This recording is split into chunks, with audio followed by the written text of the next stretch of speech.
Alright guys, we're starting a little bit early with my first ever NGS cast. It's not like I've ever never casted, but never for NGS before.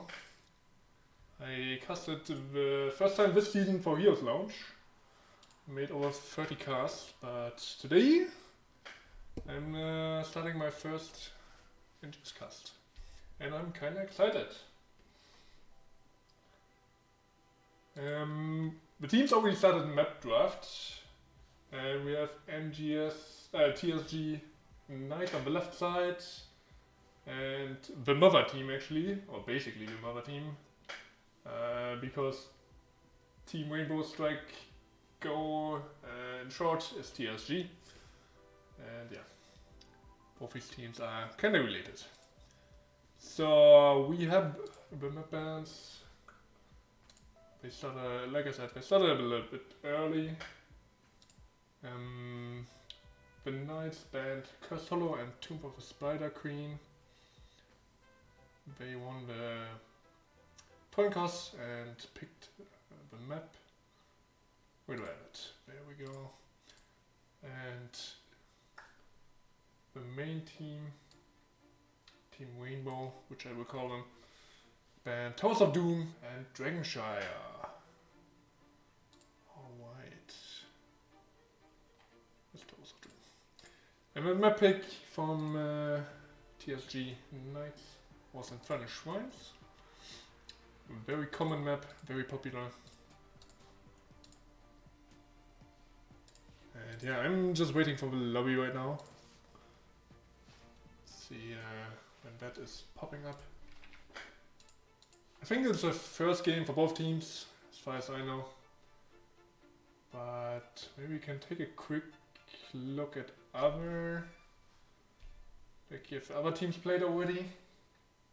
Because I have no idea how NGS works. It's my first season ever. I'm playing myself for... I shouldn't advertise that. We will focus on these teams today. And yeah, both teams haven't played yet. So they have 0 points. And it's a best of 3 series. And I actually hope we get to see 3 maps.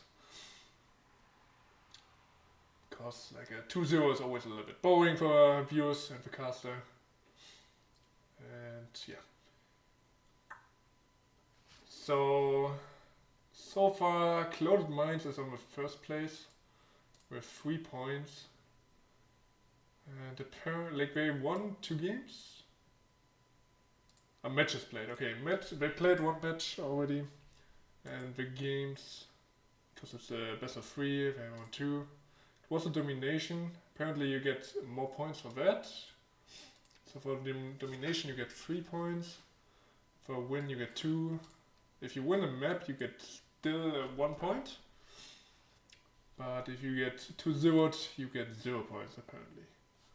Alright, so that is new for me too, but if anyone has any questions I hope I can answer them, even if I don't have that much experience.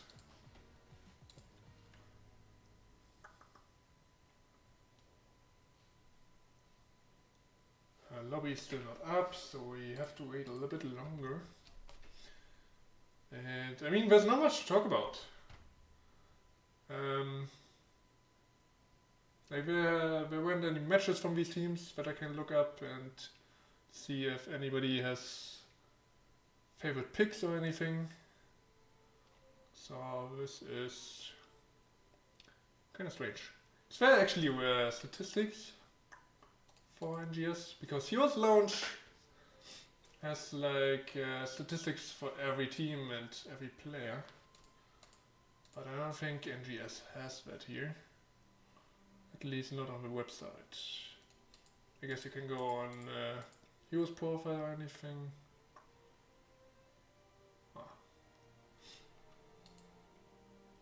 But yeah, as I said, there are no matches, so it wouldn't matter anyway.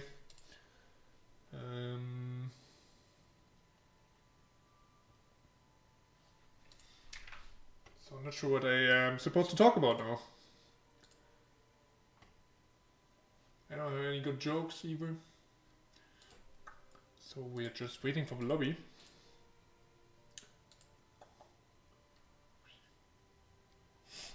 I mean, Infernal Shrines, very interesting map. Lots of different strategies you can go for, but usually you want good wave clear and good shrine clear, which comes basically hand in hand.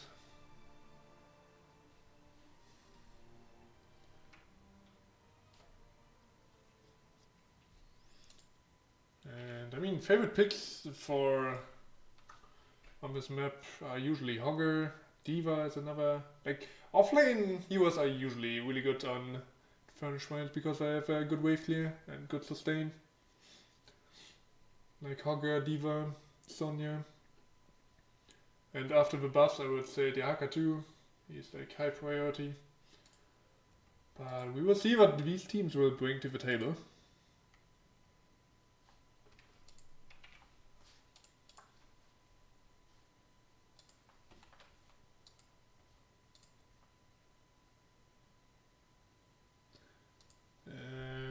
Asking the teams if they open the lobby. Or if I'm supposed to do it.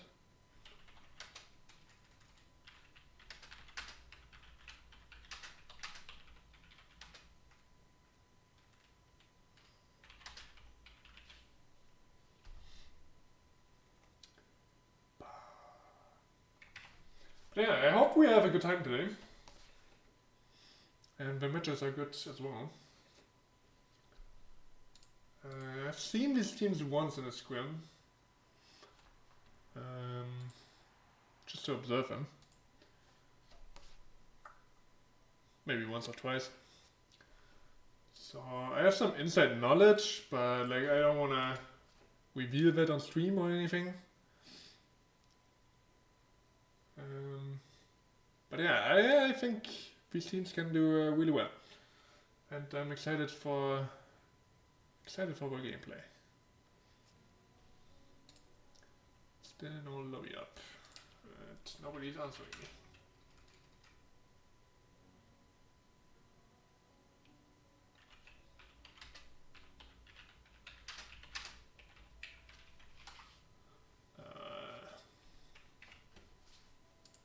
Not sure what's going on.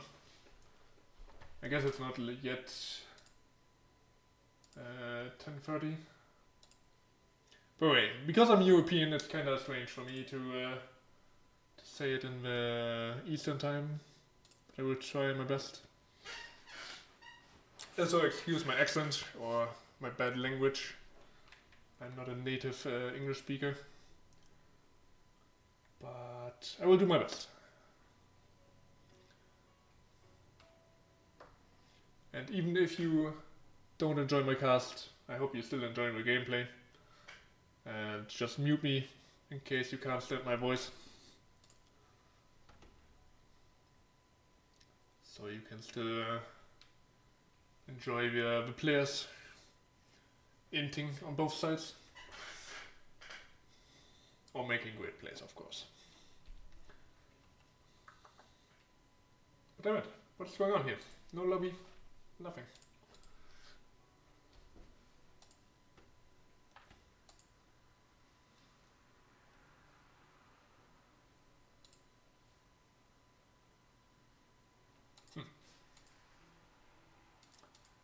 We just have to wait, I guess.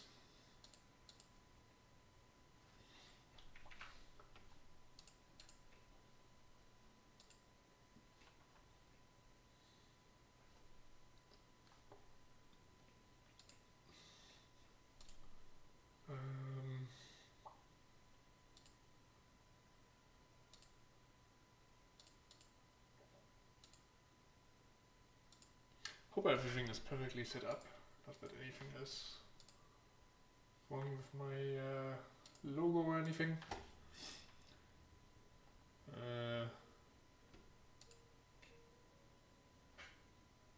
Damn it. So just let me know if anything is sounding weird or it's not properly set up. Like I said, it's my first cast for NGS, so I'm a little bit nervous if I have everything correct. Oh, there we go. We have a lobby. Oh wait, teams have switched sides apparently. Thought because okay,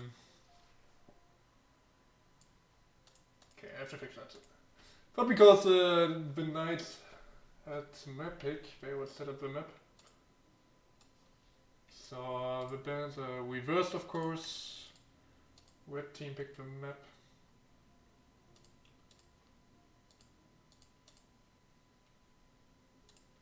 Dragonshire and Towers.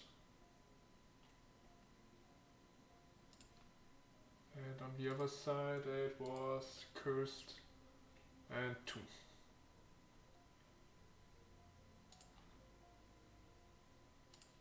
Okay, fix it. No problem.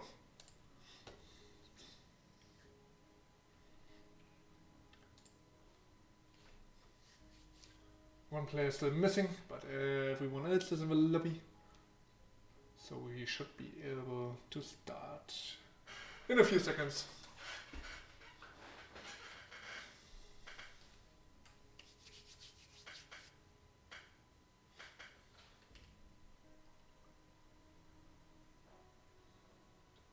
Team Rainbow Strike Go. It's kind of weird that we already see the two teams from one organization in the first rounds playing against each other. Like, you don't have organizations on the EU. Like, they're not, like, there's basically no organization. Like, playing in Heroes Lounge. And like, there's so many actually in NGS.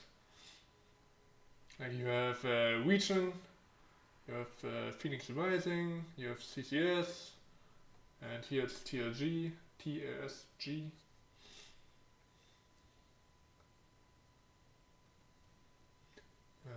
Who else? Wasn't there one missing at least?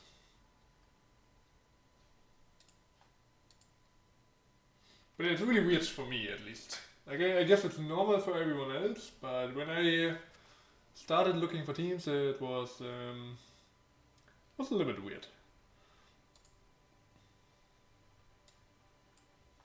Like, just getting reached out from the org owners and not from possible players.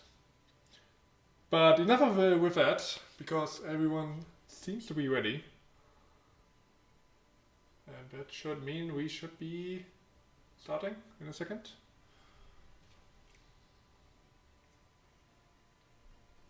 Please.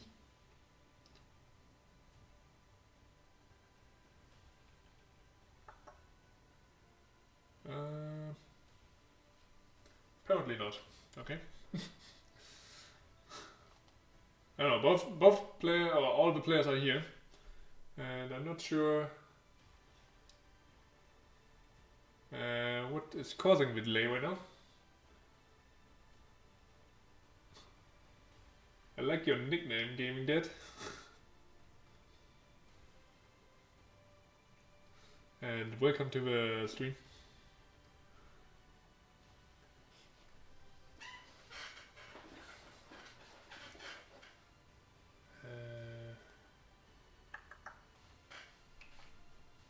Hello.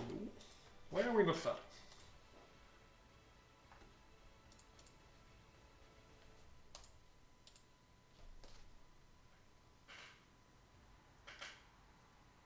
I could set up a prediction before we actually start the draft here.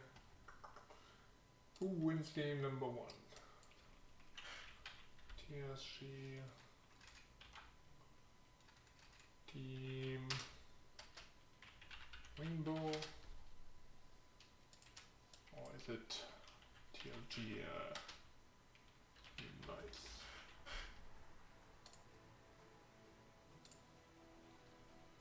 And just as I do it, we are actually starting into the draft. Okay. love your chat words.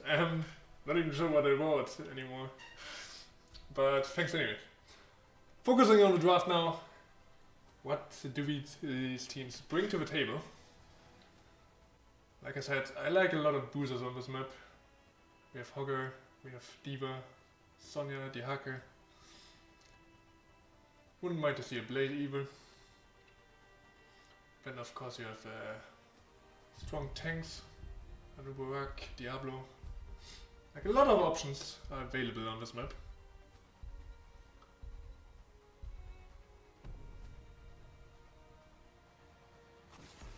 And Receiver's Dual Ban. Alright.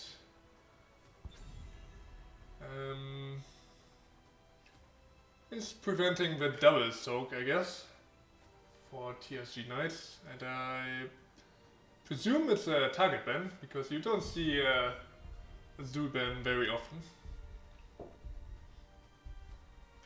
Or at least you don't see it banned very often. But maybe it's North American meta here. And I have absolutely no idea. Sagara ban is more normal, to me at least. Very strong hero. Makes sense to ban it as a second team. And what is Team Rainbow banning now? I have a first pick. Probably depends what they pick up. Are they going for a booster early on, or do they go for a strong healer? Duke of Brightwing. For now they ban the Hacker. Like I said, it's definitely a strong pick on this map. Has the global potential, and after the patch, it's a strong hero anyway. So might be a target ban, might not be. We don't know. Both teams letting the time run through and really thinking about the bans. Balasagara ban now from the Knights.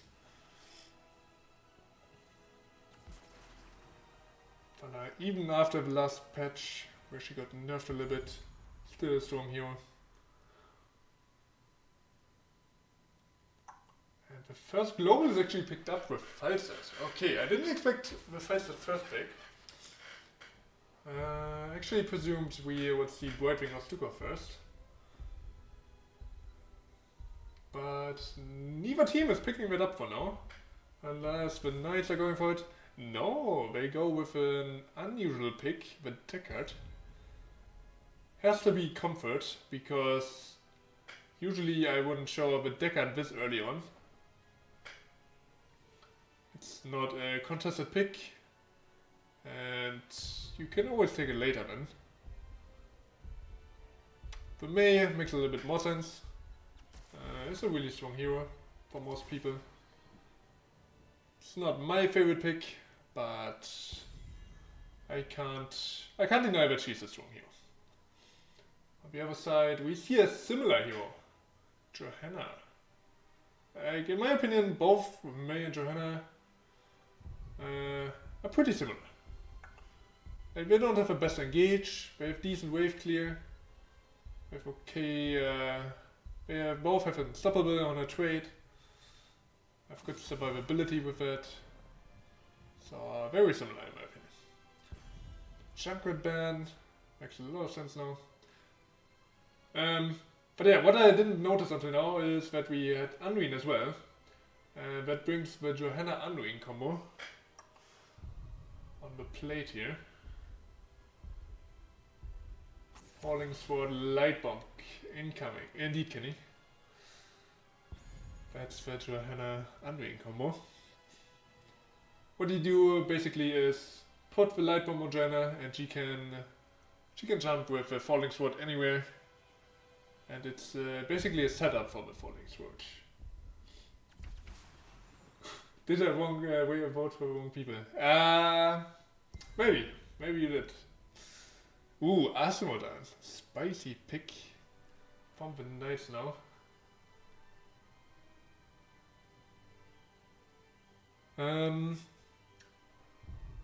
Not so sure if I like the pick,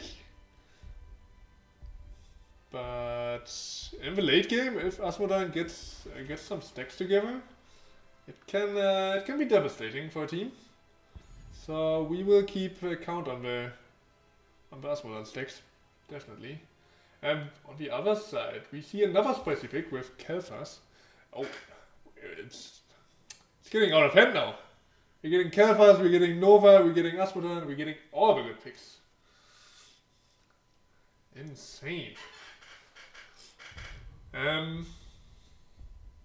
Yeah, I'm not sure which draft I like more. Because both these teams bring really weird heroes to the table here. I'm voting for the people on the right. I'm not biased as a caster, so I can't tell you if you voted right. But we will see that in the game. Let's see if the Nova can deal with the Kel'Thas. I'm excited for what ults we see on the Asmodan, on the Nova.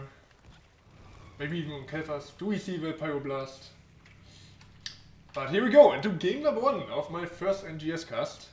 We have on the left side Team Rainbow Strike Go with Styx on Falsat, Notice Me on Johanna. Who's playing Anduin?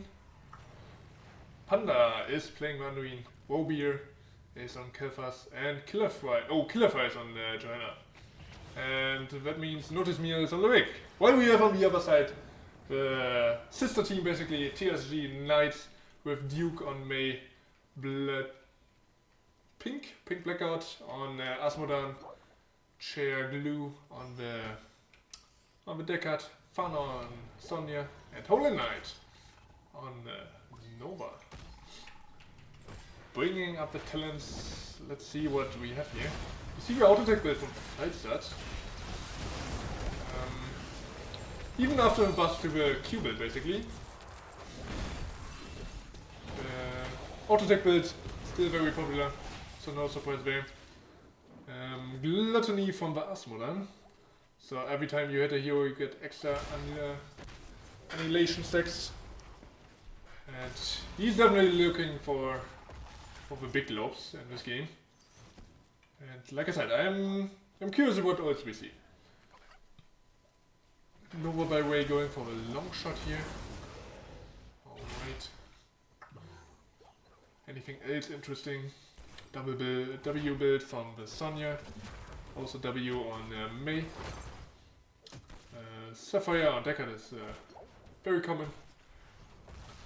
And Joanna is looking for some globes with Loss of Hope. Let's see if she can stack them. For now, both teams are going for the siege camps. The left team a little bit faster. Oh, you have a gank coming on the top lane here. Nova rotating up. Gets spotted now. Lyric should be safe from that. Yeah. Good trade ball for the Sonya. So she can heal up a little bit. Nova's rotating down. And the blue team are going for a sneaky siege camp in the bot lane. I'm not sure if the red team was aware of that, but they had Nova in the top lane anyway. Who's getting attacked here now? In the mid lane. He's playing it safe though. But the wave clear department,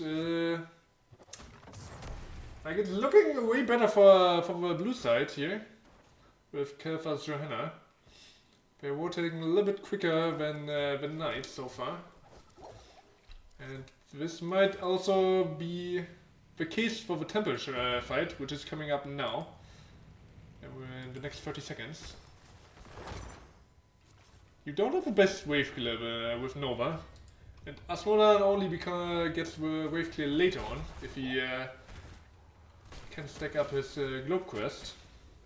I guess he has a talent on level 7, where his E also does AoE damage, I believe. Not so sure about that. Maybe chat knows more. But yeah, I think blue side is a little bit better in that case, especially with Lyric 2. He picked up Neil Peasants on level 4, making his wave clear even stronger. But yeah, here we go for the first shrine fight. Fight start, meanwhile, still soaking in the bot lane, pushed in mid lane as well. So, blue team looking for the early level 7. It's a little bit ahead in XP as well. But this means we have a 5v4 here in the top lane for the knights. And they take the advantage of the shrine, but Sonya is getting attacked here.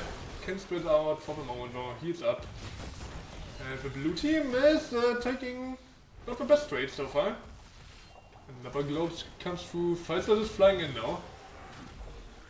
Only 20 skeletons secured for the red team though. May engages, missing her stun though. Now Sonya is the target and Asmodan is falling low as well. Sonya tries to sprint to win, but she can't escape the Lyric or the fight start. And that's the first kill in the game for the blue team. They also have early level 7, which gives us secret weapon for the fight start. Also a willing vessel for the Lyric. This could mean we actually see W build on the Lyric. And the skeleton is actually equalized. Fight start, no trouble. Ah, he is safe. Didn't have his E available. But yeah, the shrine, it seems, goes over to Team Rainbow. 35, 36. Red team still wants to contest, maybe he wants to go for some kills here. The target seems to be the Kelfast, but there's Andri behind him, and now Sonya's in trouble again. And she dies. Unlucky. And now the Deckard is also in trouble. The Punisher jumps on Johanna, but yeah, Cher can't escape. The blue team getting quite far ahead here with the early kills, with the Punisher, taking down the wall now. And it's a frozen Punisher, so this could be the first 4 of the game. Punisher now low, but Fort is disabled, and Deckard is only now respawning. But the red team actually defends the Fort. It's very low. So I expect in future cases the fights are just walking up and getting with Fort. Probably for the next shrine fight. But with the kills and the Punisher going over to the blue team, we also have a huge experience lead actually. They are very close to the level 10s. And while they don't have it, the red team is going for the invade here. And you see the blue team actually pulling out. They don't want to risk a team fight right now. They know they are very far in the lead and they don't need to risk a fight here. Lyric, meanwhile in the top lane, is getting the fort now and nobody is available to respond to that. And red team, now a talent tier behind, doesn't have a level 10, has to fall back. And they have to play very carefully, they can't really contest this camp. They need to solve a level 10 first. The Nova clone getting stunned by Kelfas doesn't do much. But blue team could do some damage here in the bot lane. They look for the camp and they could start sieging here a little bit. Might look for the well here, which will be important for the next shrine fight. Because the next shrine is here in the bottom lane. And if you have your well available still, you can always quickly fall back from the fight, tap and come back. So it's a good resource for longer fights especially. And finally we have level 10 available for both teams. By the way, we have of course the Falling Sword Light Bomb combo for the blue team. Also the Gust plus Entomb, which could also be used as a combo. Like you entomb someone and then gust the rest of the team away. So you can kill the one target and entomb very quickly without the disturbance of the other team. But yeah, besides that we have of course Phoenix, no Pyroblast, also no Convection by the way. Just so nobody is stressed about that. On the other side by the way, we get to see the leap. Sonya yeeting at the enemies. Besides that, we have Tide of Sin from Asmodan. So he's probably not looking for some split push value. Also the Styron while Listen from Deckard and Ice Wall from May to set up the huge Wombo combo we actually have on the red side with Leap and Precision Strike from Nova. And yeah, for now the red team is having a better setup on Shrine. The blue team has a hard game in the top lane, and Catapult is also lining up there. So if the red team is not winning the fight soon, this could be huge. And here's the Lightning combo on the Deckard on Sonya. Leap into the back line.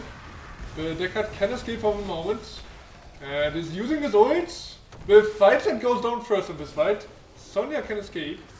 And the red team is pulling back into this game now.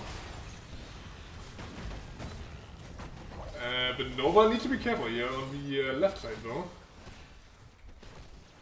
Yeah, red team with a talent down actually. Blue team got the level 13 doing this fight. Yeah, the red team won it. Blue team still wants to contest. We have 32 to 17 skeletons in favor of the red team. And Asmodan secures another bunch. Only one missing. Somebody needs to deal with his top lane though. The wall is already taken down. Sonya should probably head up immediately. Not sure if it's wise to stay around the mid lane. But yeah, at least they won the Punisher. So they have some counter pressure or some relief. Blue team obviously has still a good standing to defend that with Asmodan going into the top lane. So if Loew gets rotating down now, we could see a potential 5v4. Because Asmodan can't rotate very quickly. But the 4 goes down actually. And the red team wants to press further. Leap goes missing. Ice Wall also going a little bit astray. And now the red team needs to run. Lyric rotating down now. Is going for the backline it seems, but misses the tomb. He actually catches the Johanna in his own tomb. And the red team escapes successfully. Gets the fort, equalizing the structures. Defended the top lane as well, even got the tower alive here. And they also caught up in XP. They're still a little bit behind. But the talents are even, and that's the main advantage. Asmodan actually finishing his level 1 quest. And that means he has even more damage. And as we go later and later, he gets more stacks. He is sitting at 202, 212 now. If he completes that, that's a huge boon for him. And that's not what you want to see if you're the left team.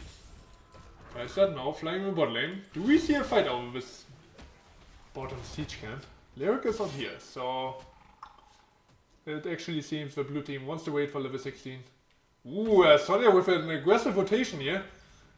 Realizes that she is in danger there. Could have been a kill potentially. If the damage dealer reacts accordingly. But yeah, again, the red team very aggressive before the level 16 strikes here.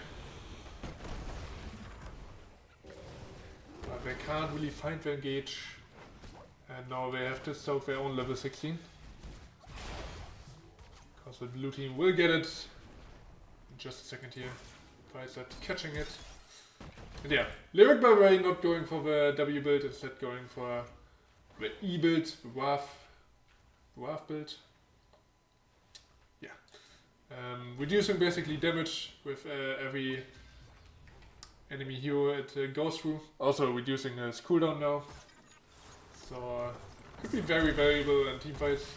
And if he gets level 20, he has the choice to go for the Silencer Tomb, which is a really big talent. So we're looking forward to his level 20. Level 16 just in time for the red team as well. Both teams going for the hard camp. Blue team a little bit later. So this should mean the red team should have a proper setup on the shrine. Maybe can secure a few early skeletons. Oh, they don't really move forward.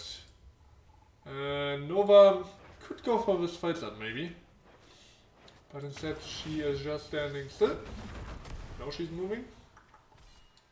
And red team, as I said, a little bit earlier on the shrine. Curse the first 6-10 minions. Ooh, and the blue team very aggressive here on the backline. Catches the Asmodan and the Sonya. The Sonya actually leaping into backline with low HP. And is she surviving? No way. Lyric is chasing her down. There's no way she can survive, right? He's trying to heal up on the mini wave, but there are 4 people chasing her. And Falstad is finishing the deal. Now it's all about the shrine. Only 20 skeletons secured from the red team. And now also Deckard is in trouble. With flight from Falstad, he still has Gust. And he catches the Deckard on the edges, but now the Falstad himself is in trouble. Still only 15 skeletons from the blue team. Asmo tries to get some, but doesn't have a vision. And it seems the blue team is taking over now. And we really have a back and forth game so far. Asmo going for another globe, but can't find anything. And that seals the deal. Red team ready for the defense though. Is setting up. And the blue team has to take care of the other lanes. You see Lyric already taking care of a hardcam in top lane. But also this is a huge mini-wave in the bot lane. And somebody should maybe go there. But instead we are pushing with 5 men here into the mid lane. Punisher of course still healthy. So it seems we are looking for a keep here. Yeah, this mini-wave is huge of course, and a lot of XP for level 20 is available there. But yeah, for now we are going for the keep. But it's really hard to get that if you're defending that. They're looking for the kills and they might give them May. Indeed they do. The Nova is looking for the Anduin, but she can't get it. Not alone. Another huge Q from the Kelfas. But the keep is safe for now. Even though May went down. 5-1 the kill score in favor of the blue team. Who is getting closer to level 20 now as well. Which is a huge power spike for Lyric. Also Johanna, if she decides to go for the Falling Sword upgrade, which gives her cooldown reduction and makes it a really good talent.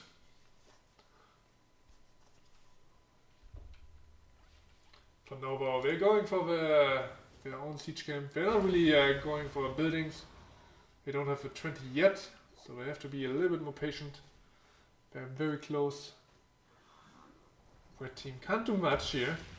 Like Nova is on the flank, but I don't think red team can go for engage. Unless Sonya is watering down, which she does now. And even though they're level 20 down, Lyric is in the top lane, so we have a potential 5v4 here. Ice Wall on the Unreal, which could be a really good target. The leap comes out and the Blizzard is below that. The leap, the gust, not good enough, and the pink actually sniping with a globe. The Unreal out. Now it's all to save Sonya, she goes down to the Kelpers W. And now Chair's in trouble. It's a 1-for-1 in the end. The Stay Wild Listen comes out, only hitting the Johanna. Ooh, Chair playing with fire here. Especially because it's Kelpers. Wait, Johanna went down. I completely missed that somehow. And even with level 20 down, red team is winning the fight. Getting the 2-for-1 trade here. A lot of damage done to the midkeep though. It's still alive, but it's very low. Could mean potential backdoor. You have a fight start on your side, which means you have a wind tunnel. And that's always a good tool if you're going for backdoor or any core attempt. Level 10 entry finally there for the red team as well. We see upgraded Steroid Listen, upgraded Precision Strike, Precision Barrage, Ignore the Pain from Sonya, improved Ice Wall, not the best talent in my opinion. I think it's better to go for improved Trait, which is basically indestructible, only for me. And yeah, quite really big tool for the Asmodan, giving him more damage. And we are trading forts now. Blue team going for bottom 4. The red team is taking the top 4, which is a favorable trade for red team, because they not also get the well here for blue team. While I'm talking, we might see a backdoor attempt here. Blue team could hover for the core now. And indeed they do. Red team a little bit slow on the recoils. Now they realize they maybe thought it's only a keep attempt, but with a wind tunnel available, this could be a core play. The stairwell listen only hits the Kelpers, which is full engage, but it doesn't look like we can go for core. Red team winning the fight so far, but Sonya needs to be careful. She gets caught in the Kelpers stun, but it's instead the fighter who goes down to Asmon Q. The chase is on. Red team trying to find some more picks, but while all of this was going on, the hard game in the top lane got the wall in the top lane, and remember, the Punisher is in the top lane, and we are 20 minutes in, so we could see a core attempt from red team now. Fightset is still dead for 30 seconds. If they hurry up a little bit, which they don't really do, seems we are going for the hard game instead first. They could have already gone for the keep here, but they played a little bit slower, picking up the Punisher and the camp. But this gives the blue team the time to go for their own camp, and so they're actually recalling to deal with this mid lane. I wanted to say it's a threat definitely for the near future, but like this top lane is probably more of a threat, and now that Sonya's not there, it's less of a threat now. You see the red team playing very cautiously, and they realize that now. It's the Frozen Punisher, probably the most impactful one at the moment. The Phoenix already used. And also Light Bomb plus the Falling Sword. Hitting 3 people there. But we have a 3-man Cyberwire and Listen, and the Blizzard catching 2 people here as well. But the Wind Tunnel saves them for now. But Unreal is beyond the saving. And the keep should go down now. He does. If we see any more picks, this could be game for sure. Lyric goes down. He obviously has a straight, so he respawns a little bit faster. But the red team still wants to make the pressure for core. They have a hard camp, they have a wave. And if Sonya falls, and this should be the end of the core call here. Falstad survived as well. Both damage dealers alive. And it looks like May goes down as well. And they're chasing the Decker 2. So instead of a blue team team score falling, it might be the red team score now. Falstad already flying. Is he flying into the mid lane? Oh, that's a short fly. But yeah, red team a very desperate defense now. We have to wait 30 seconds for the Sonya. On the other hand, you still don't have your Unreal with you. Lyric will respawn on the core. But the blue team is playing it safe. Seems we are just going for the next keep. And even that is kind of risky without a healer here, that. I give Asmodan. Got poke them a little bit. Nova has a precision strike. I'm really sorry. But they're just playing it safe. And blue team gets the keep. Second of the game. But I mean, they don't lose the core. The next Punisher is in the bot lane, which means the top keep is very good for the red team, because you have constant pressure on the core there. So you can either go for backdoor, of course, which is not a good idea against a Falstad who has Wind Tunnel. But like the catapult pressure is a threat in its own. We are 23 minutes in, so that means the catapults deal a lot of damage. And you see that the Falstad actually has to deal with it, otherwise it can work the core in just a few seconds. Red team, of course, realizes that. Tries to go for an invade. But the Mei is getting targeted here. And she is the first sacrifice. And Sonya gets killed as well. And the blue team could go for a core attempt here again. The two frontliners down, they're still chasing the Deckard it seems. Lyric is getting close. And if I can get this kill, this should be certainly core. Let's stay on while Listen comes out just to save some time. Blue team realizes we don't want to chase the Deckard really. We want to go for the core here. And with the core already at 71%, this should certainly be game now. Also the wave with the siege camp is coming in. No way the red team can defend it without their front line. Core at 35%, 20%, and 0. Blue team winning it in the end, but it was a back and forth game. Anyone could have taken it. But in the end, Team Rainbow with a 1-0 lead here. I have to say, somewhat deserved. I think they looked a little bit better. I don't want to say they played without mistakes, because there were definitely some big ones. But overall, I think they deserved to win. So let's see what the Knights want to go for next, because they should have a choice now between map and first pick, if I'm informed correctly. As I said, it is my first NGS cast, so I'm not too familiar with the rules about first pick and map bans and anything. But in my experience, we should have the Knights with a choice now. I'm not sure how they communicate that. I think they just open the lobby and I will see who picked what.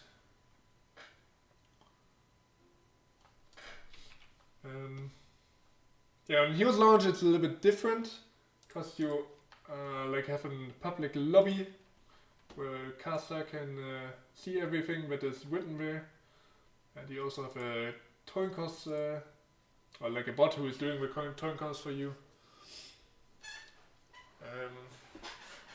which is making it a little bit easier, I have to say. I don't want to advertise anything here, but I think it's a little bit better. Like the system works a little bit better than this one. But like I said, I don't want to be biased or advertising anything here, so I probably shouldn't have said that. Anyway, do we have a choice from the Knights already? Doesn't look like it. But yeah, I can choose the outcome. There are a lot of points going over to one person who voted for Team Rainbow. So yeah, somebody lost a few points here.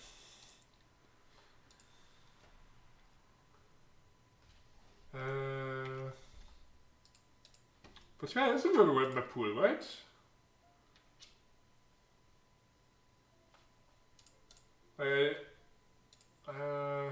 I'm using the Soothsayer software, where you can like preset the map pool, and I chose the one for NGS. Oh, I chose the NGS season 11 one. Okay, that's a mistake on my part. Probably have to update. Can I do it? Not sure if I should do it right now. Let's see if I choose a map that is actually my map pool. Like multiple. But yeah, just ignore the map draft thing. That's a mistake on my part. Yeah, I will fix that for the next cast definitely. For now, I think we just have to do with it, unless the team actually picks the map that is or switch out. What is the map pool? Like, I know only the one for Storm Division, which is slightly different. Where do I see the map pool?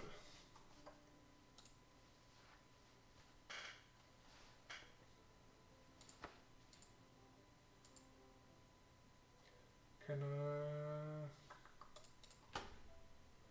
Should be in the rules, right?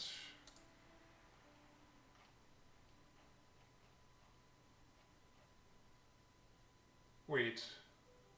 The sky is actually in the map pool. Am I getting trolled here?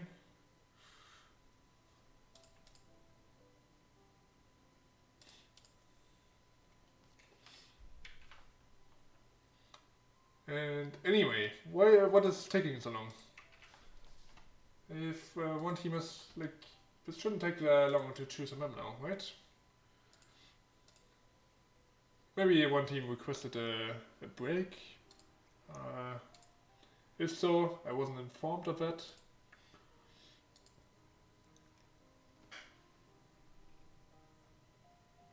Oh wait, there's a lobby up actually.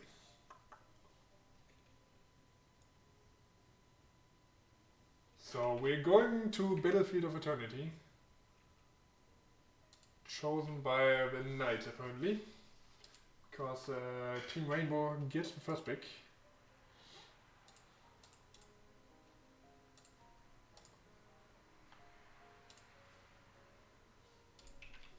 But yeah, according to the rules, the guy is in the map pool.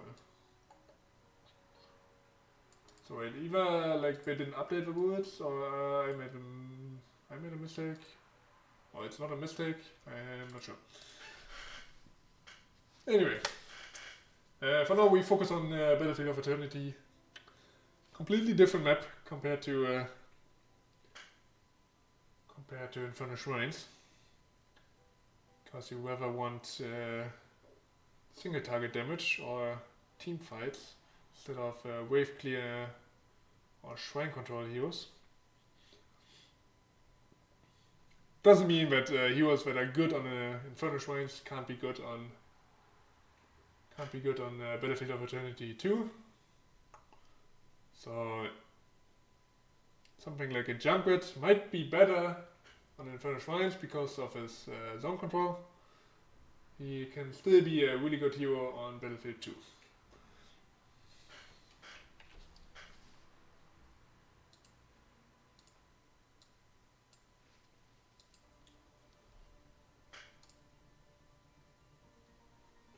Anyway, we are just waiting for two players actually now.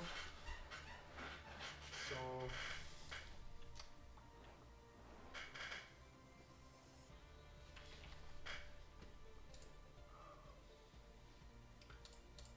in the meantime, I can probably set up the next prediction. Let's see if some more people want to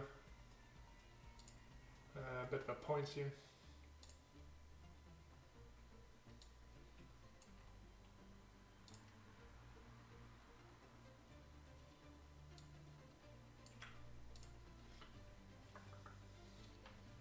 Okay, everyone in the lobby now. Perfect. So we should be able to start now in a few seconds. And I'm looking forward to it. The first game was giving us a lot of interesting team fights. A lot of interesting rotations as well.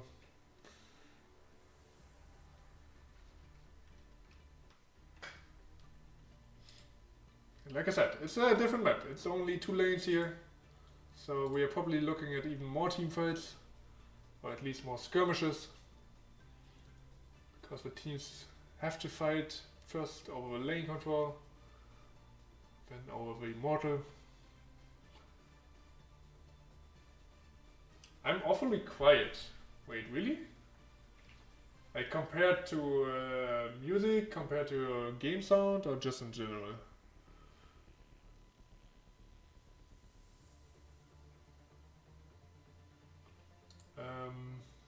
I mean, thanks for telling me first of all, because nobody else said anything.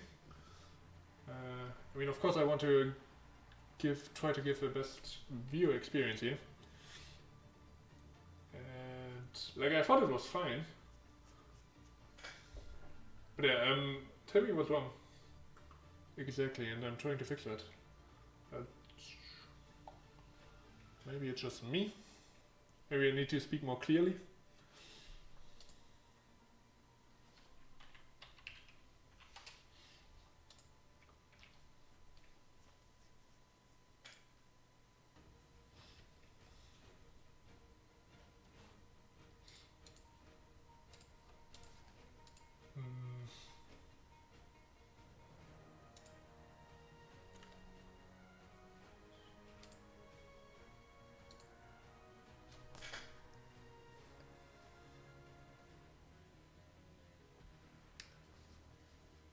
Sounded good to me. So, two different answers here.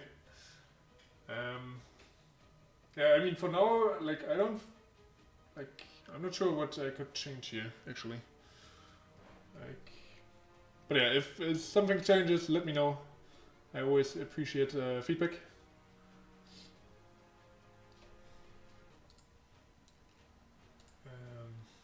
Yeah. Anyway, both teams are ready. Not sure what is causing the delay.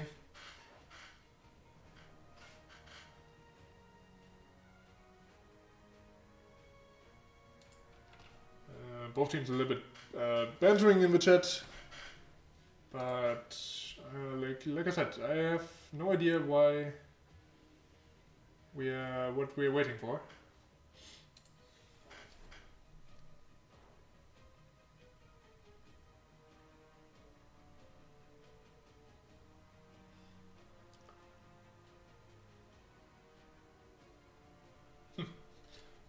Anyway, this map, like I said, needs a different style compared to Inferno Shrines. You want more single target damage to get the immortal low. So we might see a Valor ban again. One of the best heroes with a Q build. Other good heroes are probably Grey main. Maybe in this division we see Artanis as well. Not really a fan of that hero, but I guess there are some people who play it, unfortunately.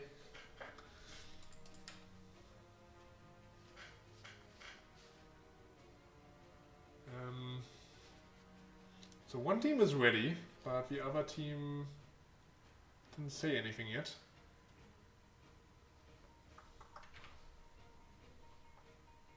So besides the Grey main, Valor, Artanis, what else do we have? Of course you could just go for a teamfight comp. And just go for Blaze or Ewell maybe. And just outfight your opponent.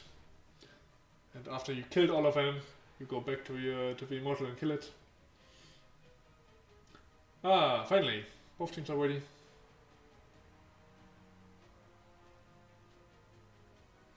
And we can start with a second draft.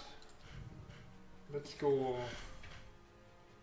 not Inferno Shrines. Battlefield of Eternity, of course. Team Rainbow again with the first pick, because the Knights chose first pick, not first pick, but map pick. My bad.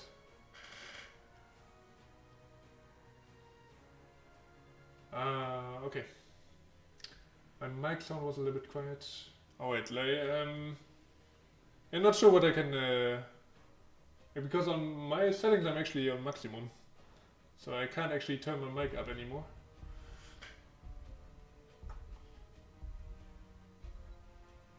But maybe I have to get a different one, because this is sometimes not working out. Anyway, focusing on the draft, we see a new work ban. So we already see a change in the draft. Of course, the Azul, who is really strong on Inferno Shrines, isn't as strong here, because he can't really wave clear much. His best strength is the double sock, which is not really possible on this map. But like I said, we see a Valor ban now, and probably Sagawa ban next. So the same bans should come out from the Knights. What are Team Rainbow banning? Li Ming. Yeah, that's one of the best maps. She can usually safe poke the Immortal. And it's also really good in teamfights, of course. But now that she's banned, it's not an option for either team. And yeah, Sagawa is getting banned. No surprise there. But what do we see as a first pick now? It's going to be Gremlin. Like I said, really strong hero for map. Just to kill the Immortal quickly. Might need a little bit of setup for the team fights, of course. Overall, though, is a really strong hero. And we get a Lunara pick. Alright. Together, wait, with Uta. Could that be a double healer setup? Maybe? Like Uta, one of the best heroes you can pick if you go for the double support. But like Lunara is not the best hyper carry. So not so sure about that choice then. For now, Team Rainbow is going for Mei and Chromie.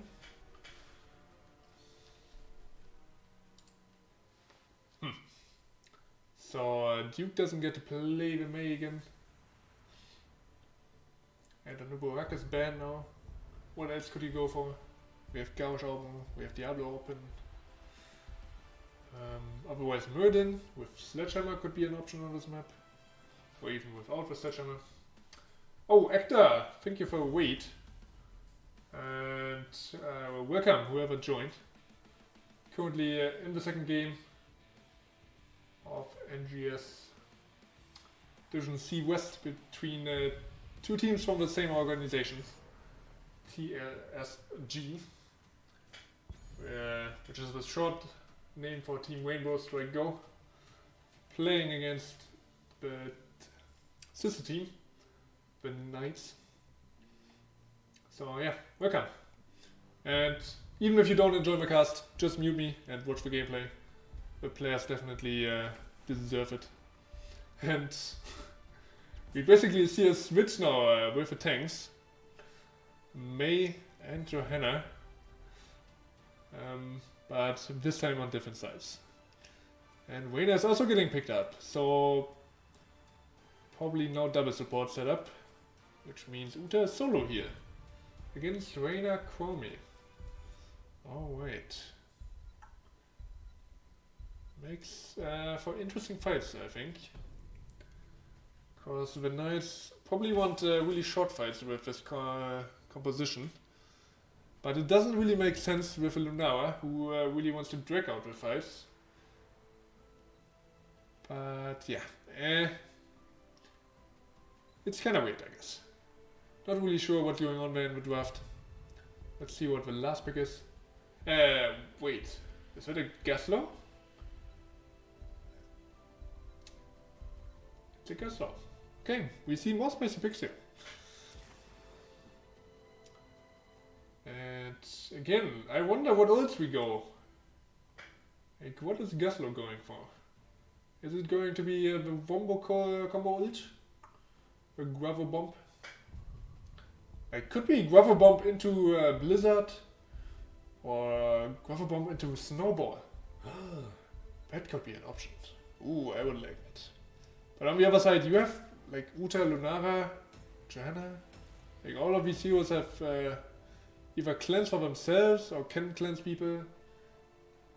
Uta, of course, has basically two cleanses with D-Shield and the cleanse, if he picks them. And I really like the Rexa last pick. Just a lot of good zone control and engage in the fights. helps out the Johanna. Yeah, here we go into game number 2. The blue team, the mother team basically, 1-0 up currently with sticks, this time on Greymane. Bobby playing Chromie, Panda on Lucio, Killerfry on May, and Notice Me on Geslow. While we have on the other side their sister team, the Knights with Duke, this time on Johanna Pink, playing the Lunara. Holding on Rainer, Cher is playing the Uta. And on the top side we have Fana on the Rexa. Alright. Looking at talents while these teams set up with a W for the Uta, so no Q probably. Viciousness for Greymane to keep his combo up in fights. Exterminator of course for Rainer to get the immortals low. We probably see a similar talent on level 4 for Lunara to clear immortals really fast. And actually the W build for Komi as well. Not a talent you see often. While the Greymane is already receiving some Lunara poke here. Doing really well.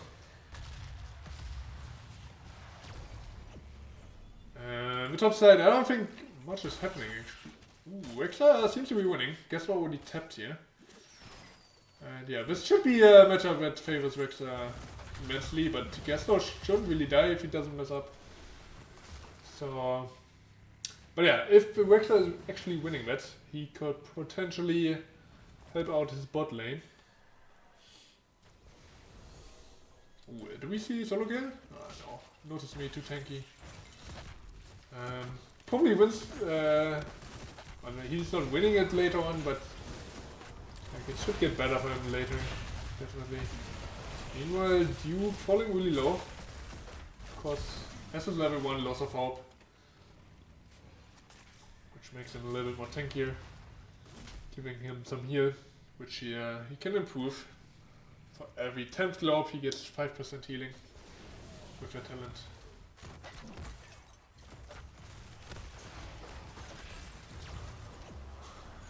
Not much is happening, like neither team is going for camp. Only some brawling here. Duke has to watch out though, gets slowed by May and he doesn't have D anymore, but the towers are close enough.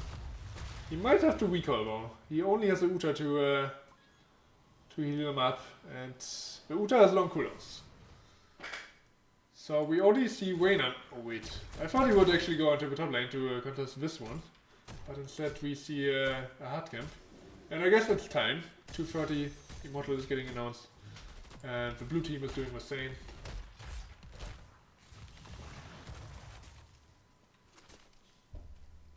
So yeah, not much happening in early game. But now that the Immortals are here, this should change. Komi by the way at 11 sticks from the 20 needed. Blue team has the first push out in the bot lane, and somebody definitely needs to defend that. Or at least pick up a soak, guys. Oh no, don't leave this unattended. This could do some serious damage. I mean, I know you want to go for damage on the Immortal, but this is a lot of damage done to your fort wall and a lot of missed experience. And like, Geslow gets the defense on the top lane. And Greymane gets some good race in on their Immortal. So, better rotation from the blue team in my opinion. Like, defending the Immortal safely with 3 people. Like, neither of these 3 people characters should get in trouble if they don't mess up. And they're going for the same setup again, and Greymane has early ways, because red team wanted to defend the bot lane. A little bit late, but in time. So, who is winning the race? I guess the red team is actually winning it. With 1 member down on the defense, blue team couldn't be too aggressive. But Greymane got some really good damage done to the Immortal, so it's not too healthy. So let's see what the red team can do with this low shielded Immortal. I'm not even sure they can get the wall down. Shield now done. Can probably get some tower. One tower. Maybe a wall too. No, they actually get it. Maybe some good structure damage. I don't know what Belluna is doing. Just hopping around the backline. Yeah, red team just playing it safe. Ooh, sorry. Still no kills done. Ooh, Cormier very far up. Red team not in position to follow up on Johanna. Of course, she doesn't have an ult yet, which is only a gauge basically. But yeah, looking at talents, we actually see the cleanse on Uta, not surprisingly. Also have conviction, giving more movement speed to Johanna. Maybe would have liked the reduced healing for the Q more. But yeah, it's a personal choice, I guess. Won't make too much of a difference. Geslo, what is that build? I'm not a Geslo player, so I'm not sure what build he's going for. And then what ult? Kumi still hasn't chosen my ult. Went for W on level 7 of course, with a W on level 1. Besides that, another went of course in, for Nature's Culling. Then actually no spread poison. Oh wait. Yeah, no spread poisoning, instead for going for Wild Vigor. While Kumi is getting attacked here, but Uta not in range to stun her. And she gets out again. But yeah, look at this Kumi. If she keeps up with this bad positioning, that might be punished after level 10. Where Johanna finally gets her engaged. I wonder if we see Falling Sword again or if it's Blessed Shield this time. Kumi finally picked up a level 10, or level 8 it is actually. Slowing stance. So no loop against Uta, who has Cleanse and Divine Shield. Makes sense, I guess. Could have been an option to draw Eva of his cooldowns out. Ooh, good damage done to Greymane and Lucio. But also the Immortal on the red side took some damage. And yeah, both teams looking for the level 10. Going for the camps now. Guess we're actually attempting a bot camp here. Could be in trouble if Rexa is aware of that, or checks it at least, but he doesn't. Yeah. So that is a camp going over. Red team actually gets 10 a little bit sooner. We see Divine Shield, we see Blessed Shield as well. Hyperion comes out, Unleash the Boars, of course, and Leaping Stripes. On the other side, we have the Gravel Bomb 3000. Looking for the Wombo combo. Also go for a fraud. And Ice Wall misses here in this instance. The first. Oh, the D-Shield on the Misha, what's going on there? Not sure if Chair wanted that. He goes down. Still has his trade, of course, where he can heal people, but the fight is not going in favor of the red team. They have to pull out, even though Greymane is low. And both teams have their camp still running on the side, but the blue team's camp is a little bit more successful, especially because it was also enhanced by the siege camp, which was picked up by Geslo, which means the fort is taken down on the red side, and on the top side you have Geslo actually defending that.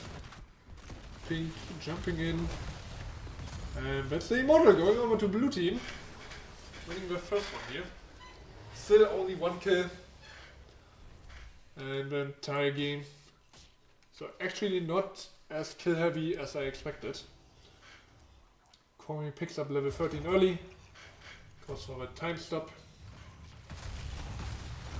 That is an improved ice block basically, so yeah, makes it a little bit more safer.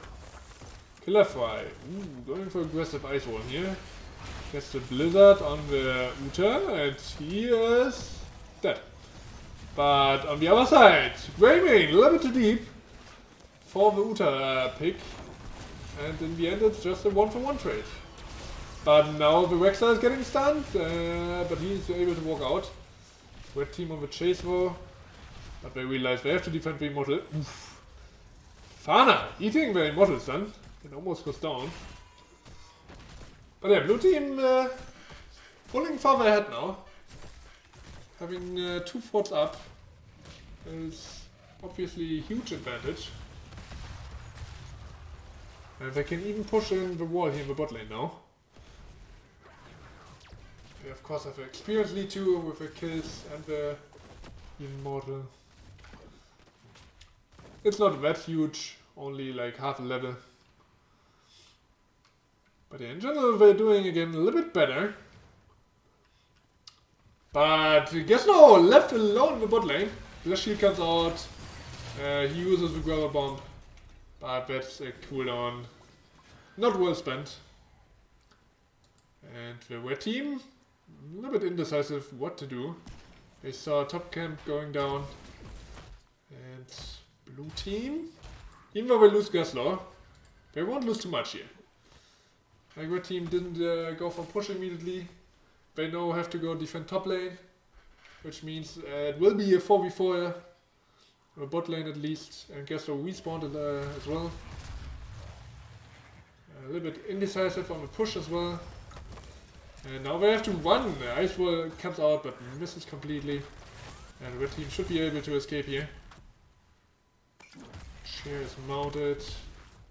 Duke has D again. Straight. Lucio trying to run him down, but there's no chance. Which means the knight can get level 30 before the immortal. And we have an equal killing field now.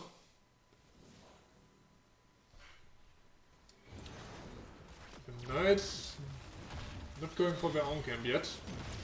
They're wanting to defend, but they don't realize early enough that the blue team actually went for the hard camp first. Oh, very early Hyperion. Blue team just going around that. But fighting in this immortal might be very risky as well. They should just play slowly. Oh, Chromie with not the best positioning. But Blast Shield doesn't come out. And there's no real follow-up either.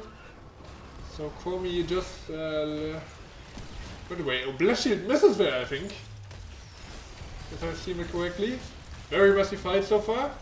But blue team, like I said, they're fighting in the red immortal, which is not the best positioning. Huge condemn from the Johanna. There's not much AoE damage for the red team. And now it's Richter who's getting attacked. And while all of this was going on, the blue team still focused the red immortal. And in the bot lane, you have a hard camp going on. And this is disaster for the red team now. They not only couldn't find a decisive engage, but they also lost structure damage. And now they lost a full shielded immortal. And that is going straight to the keep, which already lost the tower here for the wall. And if the blue team finds any pick now, well, wait, what are they doing? No, don't go in the bot lane now. Please don't. No, don't do this. What are they doing? They're looking for a pick here, but that's not the play to do. Just push with your 4 shielded immortal. No. Okay. Yeah, this is kind of in play. Like, they'll probably get this bot keep. But not pushing with his immortal is kind of a waste, in my opinion. Because if they can get any pick, that would mean game. Hey Pets, cool to see you here. Yeah, I'm casting NGS now. It's 5:30 for me, yeah, indeed. I mean, I'm always up at these times, so it's normal for me. But yeah, it's my first NGS cast and I'm really enjoying it. Both these teams doing really well, but the blue team doing a little bit better overall. Making some mistakes. Like I said, I thought pushing with his immortal is potential game end.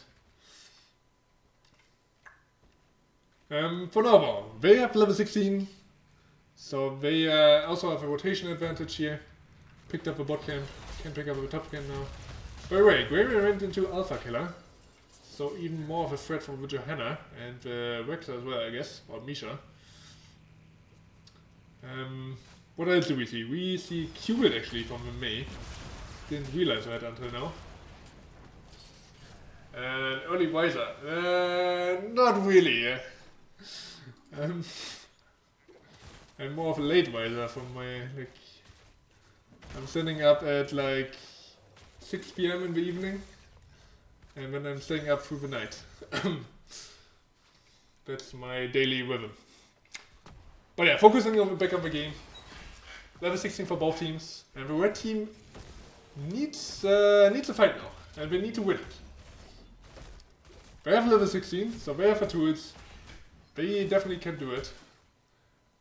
The kill score is actually even though the blue team is far ahead now. Blue team can obviously play it slow. They have lane pressure on both lanes. They have an early setup, so they can actually get a little bit of damage in. But fighting under this Immortal is always a little bit risky. Blast Shield comes out on 3 people. Pyrian comes out. The Grover Bomb only hits the Rexar. And what is this Blast Shield? The D-Shield again. On the Misha. Well, where should have been the D-Shield? On the Lunar. Like, this Uta is inting his ultimate all the time. Like, I thought the first time was a misclick, but doing it for the second time, yeah, I'm not so sure about it. And in the end, it's only a 1-for-1 trade. If that D-Shield would have been on the Luna, the Knights definitely would have won it. So we get another fight here, maybe. Red team actually a little bit behind in the race. And they're now on the defensive side. Lunara a little bit early up in the grey main. So she defends the core now. Kills the catapults. Which actually are a big threat. While we have Rena going down. Oh, I almost missed that. But on the other side, it's a trade only for the Mei. Good time trap to prevent the chase from Johanna. Oh, Gravel Bomb is huge on 2 people and now Wexer's in trouble. He of course has this level 16 feigning death, but he is still getting chased down and Greyman is running him down. And now it's full on disaster for our team. Oh my god. 3 kills going over to the blue team. And they pick up the Immortal now. They could actually just go core with 3 death timers being over 30 seconds. And now they realize, a little bit late, Mei is obviously not up, so actually it's a little bit risky. 2 damage dealers on the red side still alive. Catapult is also griefing on the tower here. What else do we have? Mei alive, but she isn't here to use the Ice Wall. Core is down to 70%, Greyman still going strong. The defenders are not doing too much. But blue team is playing it safe. Gravel Bomb comes out, only hits Misha. Maybe she needs a D-Shield again, Kappa. Core is falling though, and it reaches 0%. And Team Rainbow Strike Go. The mother team wins 2-0 in the end. Well played. Gaining the 2-0 here. And winning the series with that, which is actually a domination. And gives them 3 points. Like I'm not sure about the NGS rules or how it works. But I looked it up earlier and I believe you get points for each map win. And if you get a clean 2-0, you get 1 point more. Also, if you win a map as the losing team, you get a point. So they didn't get that in this game. It was a close game, like 7-5 kills, very close. But in the end, Team Rainbow Strike Go just a little bit better, gaining the 2-0. And yeah, that's the end of this series. I'm not so sure how to go over this. On Heroes Lounge I usually go for winner's interview now. Maybe I can contact the opponents captain and see if I can secure one. But yeah, regarding the cast, that's it for today. For my first NGS cast. Thank you guys for watching. Hope you enjoyed, if not the cast, the gameplay at least. So yeah, thank you very much. Was very entertaining for me. And let's see if opponents are up for interview. And they're actually asking me. Oh wait. Let's see.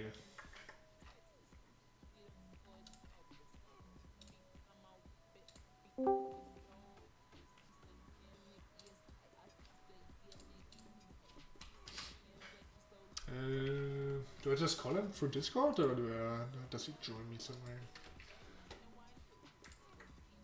But yeah, if any questions regarding this game, you want to ask the opponent's captain. Of course there's the delay, so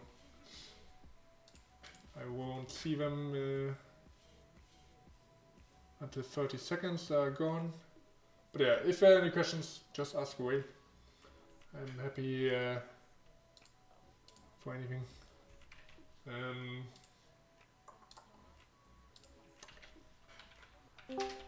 And yeah, here we are. We are joined by Robbie from Team Strike Go now. And congratulations, hey, how's man. it going? Hey. Yeah, what are your thoughts on the series overall? Pretty nerve-wracking actually. We've been scrimming with the Knights all season, and they've beaten us a handful of times. So I feel very, very lucky to get unscathed tonight. But these games were close. I mean, it was like probably wasn't super exciting to watch, but it seemed like. I mean, it was super entertaining for me at least. I'm not sure about the viewers, but for me it was very entertaining.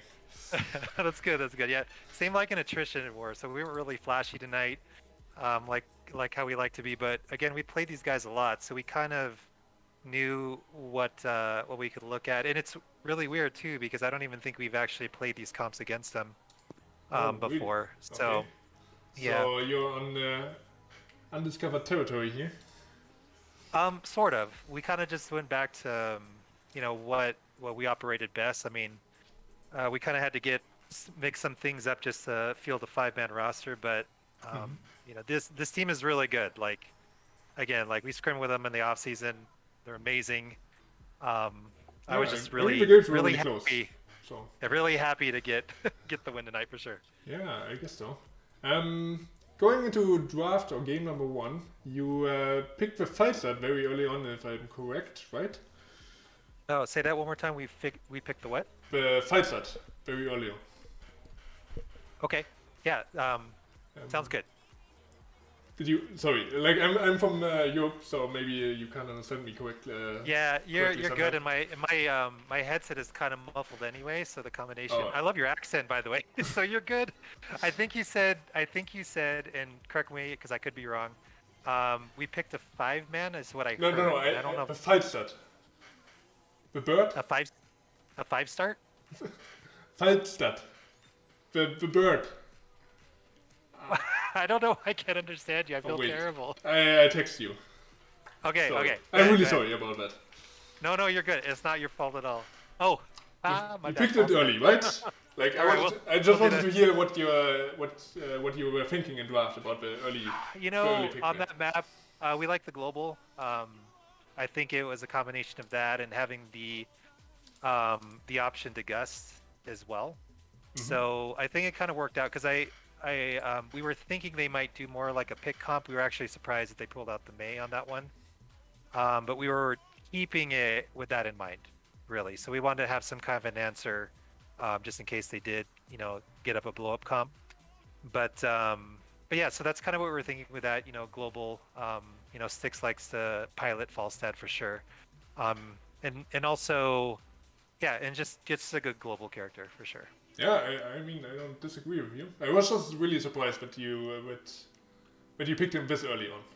Because usually you see like an offlaner like the Haka, of course that was banned, but like a strong healer like Stukov or anything. So I was a little bit surprised, but it was definitely a good pick. Don't get me wrong.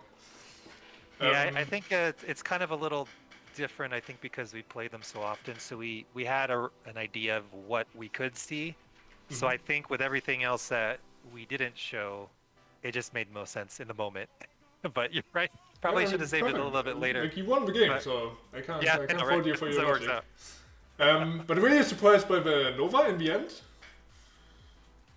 Oh, say that one more time. The Nova. Were you surprised by the pick Ooh, from them? yeah. We actually were. I know we saw it in scrims, not on that map particularly. But I feel like we made good adjustments in the moment to kind of deal with Nova. We can actually, Helen can be really good on the Nova character, especially if we had our solo laner double soaking. So I think it kind of, we had to do an audible last minute and just kind of change it up. And I felt like we did a good job with adjusting before the game started and kind of made it harder for Nova to do her job. But yeah, we were surprised, even though we have seen it in scrims before. Okay. I mean, you adapted very good. So. Oh, thank you. Appreciate that. Yeah, moving on to game number 2, which was little bit less kill heavy, I think. Like both teams played relatively reserved from the looks of it. Yeah, just tell me your thoughts on the game.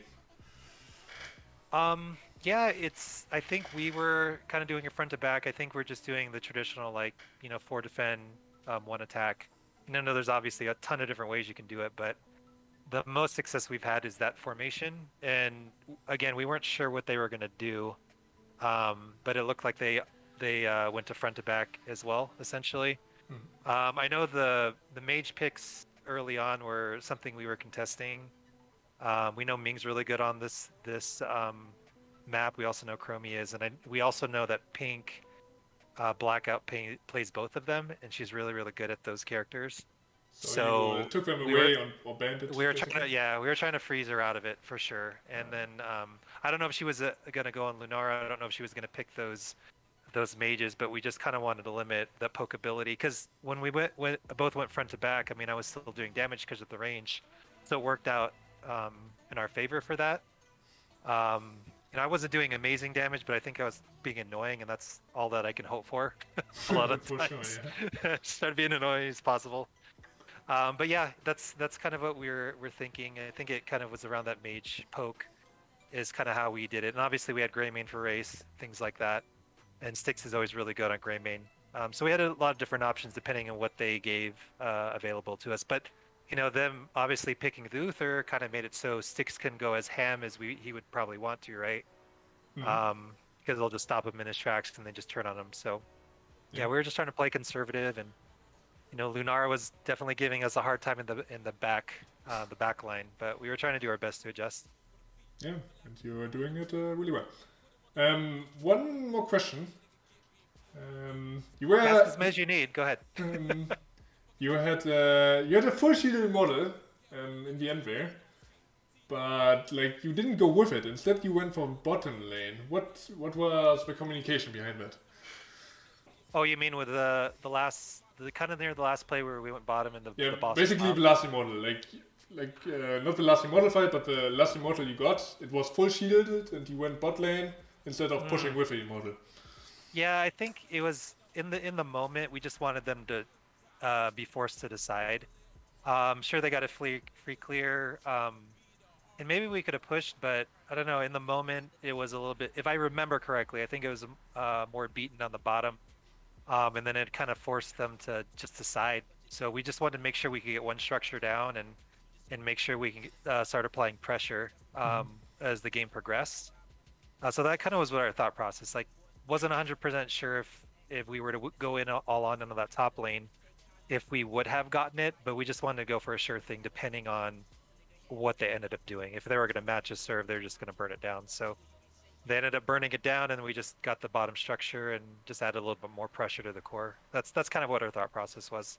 I don't know if it was the right call, but I mean, it worked out for us, I guess, this time. I mean, it was just a safe play. I was just really surprised because I thought if you get any pick there, you can end the game. I can't remember the level. Like I think it was kind of both, right? It was because around level 16, I think. Yeah, it 15, was more 16 so. like So it's really early again on we actually. yeah we've scrimmed this team enough and know how good they are, so we really didn't want to give them the opportunity to swing it because if we were top and it was pushing, I mean, who knows? Maybe May could have dropped the wall on a couple of us, and then they could have turned on whoever was there, and then swung the whole match. Hmm. So it's just we just kind of again, like you said, opted for the safe play because we know Yeah, they're that good. So we didn't really want to give them an opportunity. yeah, absolutely good decision making. Just wanted to hear your communication behind that or your thought process. And yeah, We made good decisions tonight, which we don't always do, but I mean they worked out in the end. So you won 2-0, and if I'm correct, you earned 3 points with that win. Like, um, I I think so. I think that's how it works. But again, I wasn't really worried on how we won. I was just trying to make sure that we did our best and played the game and were patient and made adjustments where we need to, and we did exactly that. And obviously, that netted us the win. I don't know what it looked like from the observer end. Um, I mean, every single decision that we made, I mean, that's why the kill count was really low. We were really trying to calculate kind of every action that we went in because we knew how good the team was. So, but yeah, it was a good game for us for sure. And I think to answer your question, I think it did give us 3 points overall. hmm. Okay, But perfect. we just wanted the dub. That's all we were after. Certainly. Yeah, but again, congratulations. And if you have any last thoughts or shoutouts with us to share, go ahead. Yeah, first and foremost, dude, I just want to thank you for putting us on a forum. I appreciate you casting. It's always good to kind of go back and look and kind of just hear thoughts as Mm. far as like what you observe and what you see, because I know you do some coaching on the side, so it'd be kind of interesting to see what you do say about certain situations and how you would have performed it differently. So I appreciate that. Want to give out a shout out to just the whole Team Rainbow Strike Go family. I mean, obviously the Knights are an extension of us, and they are definitely their own team Mm. and operate. But we couldn't have done this without you guys. And really, just thanks for scrimming with us, all preseason. And I tried not to give away too many of your strategies, so you can pop a few off on the next competitors coming up. Definitely want to give a shout out to our guys. I don't even think we had the same 5 stack every night. It seemed like one of our members, Kingo Berry, shout out to him if he listens to this later. He normally is on our roster, but he had some work stuff that came up, so he couldn't play with us this season. So he's definitely Unlucky. missed for sure. But so the only way we could replace them is we had to get 2 people.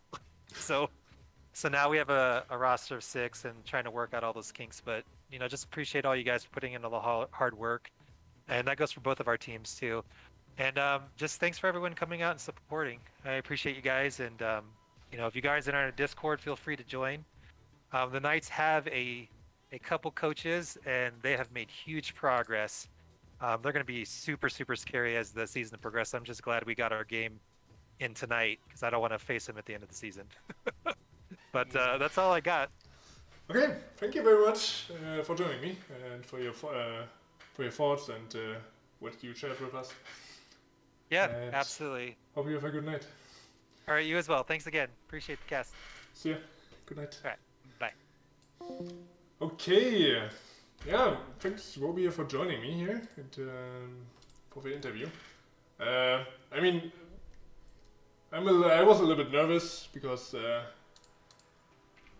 it was my first NGS cast, and I'm from Germany, and like my English isn't perfect, as you've heard probably. So yeah, a little bit communication issues there, but I think we sorted it out perfectly, and he was really open about it, and just about general communication and thoughts about the drafts. And yeah, thank you, Robbie, for joining me, man. And with that, I think I will just end the stream. I'm not sure if any other streams are still open that we could wait. Let's see that. Anyway, I also wanted to thank you guys for watching. Whoever turned up, cheered for the teams. Hope you enjoyed the games. I definitely did. So yeah. Where do I see the streams that are still going on? If there are any. I don't think anyone is still streaming. Actually, Bankai is streaming. So maybe I will send you over there. Let's see, can I find them? Oh wait, fuck.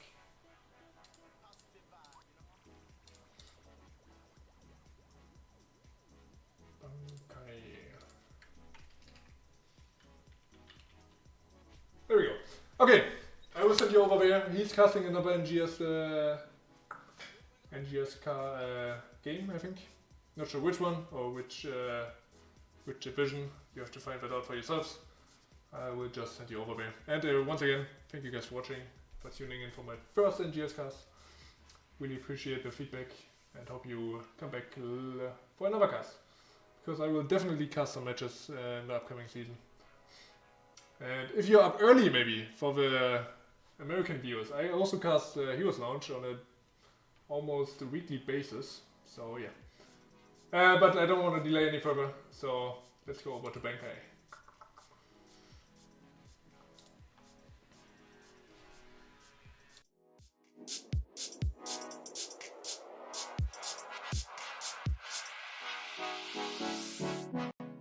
Positive vibe.